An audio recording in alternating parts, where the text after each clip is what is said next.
All right, let's do this. Welcome, ladies and gentlemen, back to another edition of the Uper Farmer Cigar Garage Talks. Hope everyone's doing all right. Doing pretty good. Coming down with a little seasonal thing going on here. No, it's not the beer flu. Thank you for your concerns, though. Just some sort of seasonal bug. I do know because we got tested. All came back negative. So I'm not really sure what's going on, but not a lot of fun.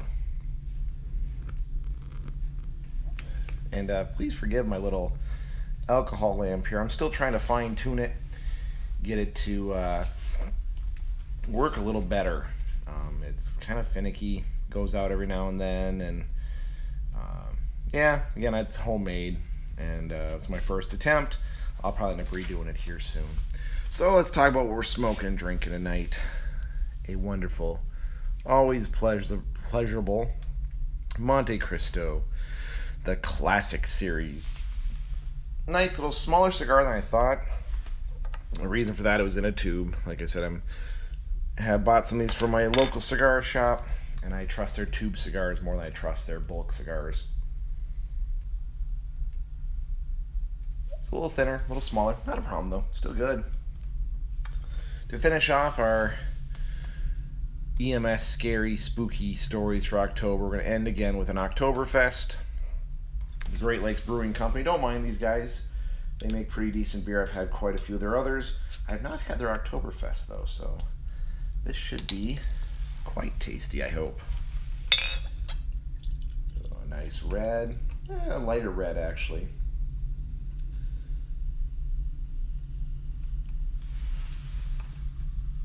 Still red beer. And a little bit on the light side. Let's see how she tastes. Well, for a lighter beer, it's actually quite packed with some delicious flavors. I was a little nervous right off the tip of the tongue there that it was going to be pretty much a hidden IPA. But I'm glad to report it is not. So to finish off our spooky, scary, near-death stories, to switch gears a little bit, tell a story that's actually got a little bit of a funny ending. It definitely had the scary aspects for some people involved. It was a little spooky for others, but for me it actually wasn't too bad. Full disclosure, this deals with a psychiatric patient. I absolutely love and enjoy dealing with psych patients. I've talked about this before. I believe I can do a lot of good for them as far as being able to sit down, talk to them, listen to them, come at them where they're at, patient with them, try to be understanding, really good at de-escalation. So I really do thrive working with psych patients. Sure, if I had to redo it, if I could start over, there's a part of me that wonders if maybe I should have tried to pursue a therapist degree or a psychologist or psychiatrist degree, because I do really enjoy that topic of mental health and helping people in those mental health crises. I got my fill, as I've talked about. A lot of my patients were pediatric patients because I was really good at dealing with them. Had a high success rate with treating them.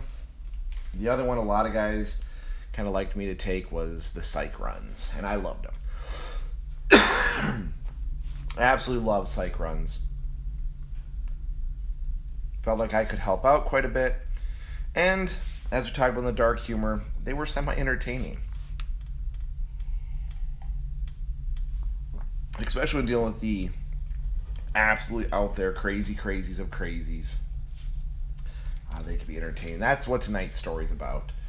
So we were called to do a transfer to a behavioral health unit, and we were ordered by the doctor, by the charge nurse, cleared through our medical control to run lights and sirens to the hospital because they needed this person out.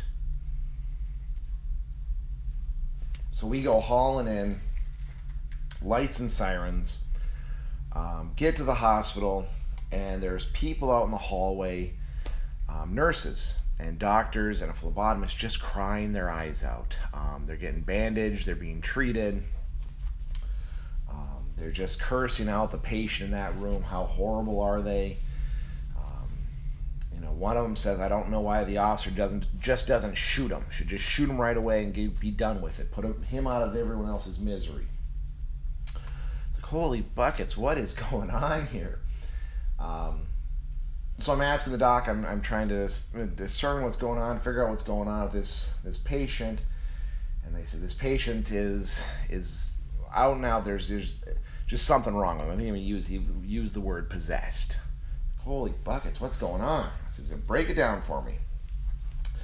He said the patient is hearing voices, he's hallucinating, hyper violent, doesn't really care who he hurts, how he hurts them, stabbed the phlebotomist with her own needle, pulled it out of his arm and stabbed her with it.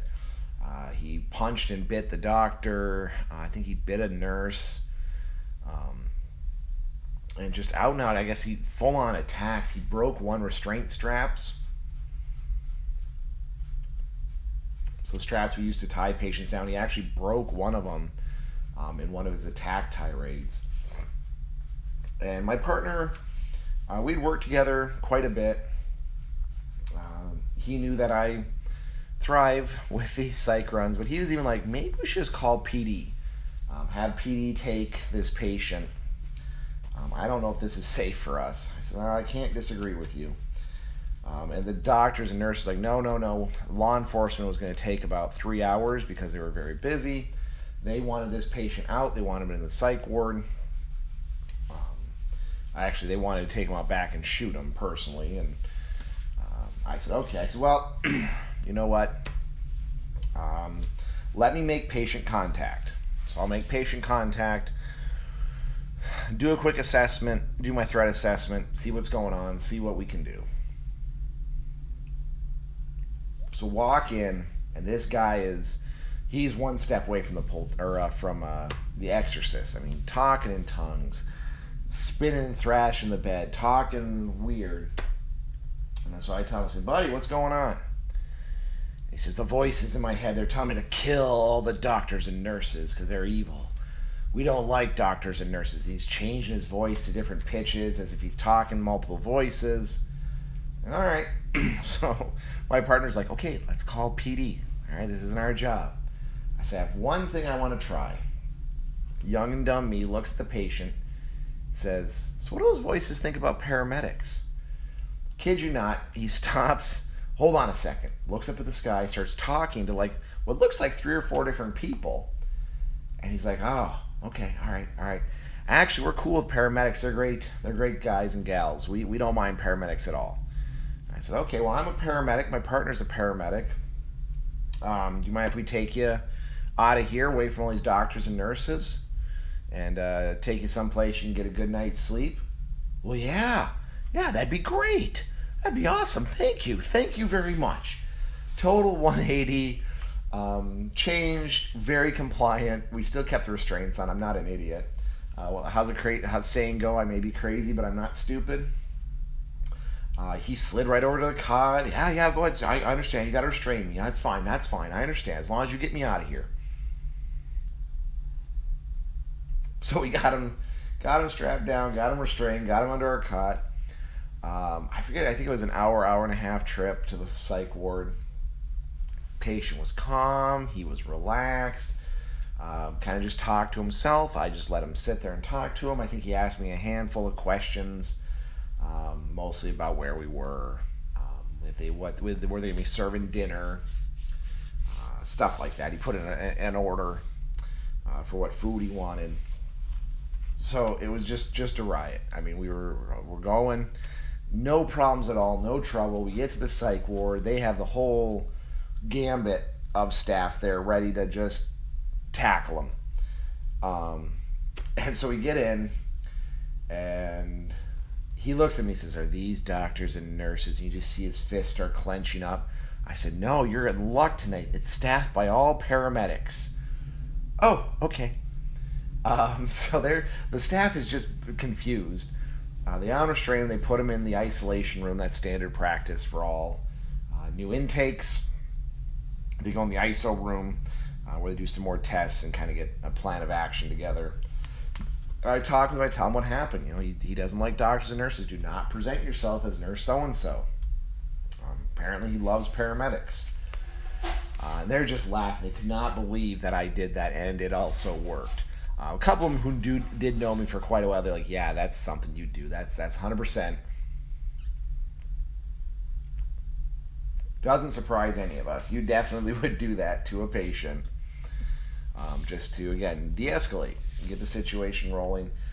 In truth, is that a good thing to do to play into their fantasies? 100% no.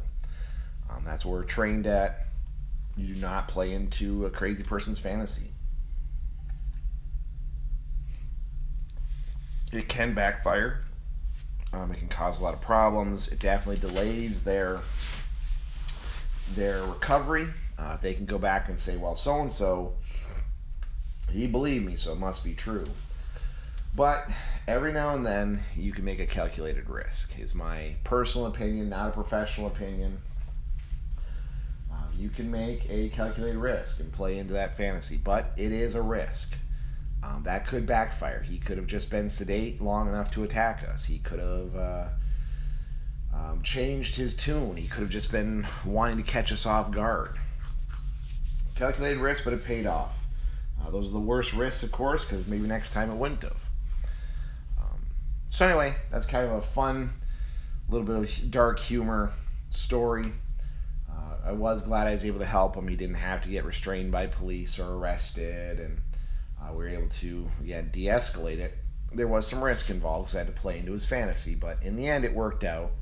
I'm not a huge fan of the ends justify the means, but this time we came out ahead. So a happy ending. So anyway, I hope you enjoyed these spooky October, Halloween, scary, near-death stories. I'm not sure what I'm going to do for November.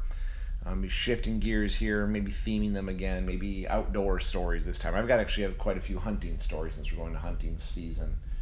I think that's what will be. November will be hunting season stories. Deer season, turkey, other seasons like that. So anyway, hope everyone stays safe out there. And I hope to see you on the next one. And take it easy. Talk to you next one.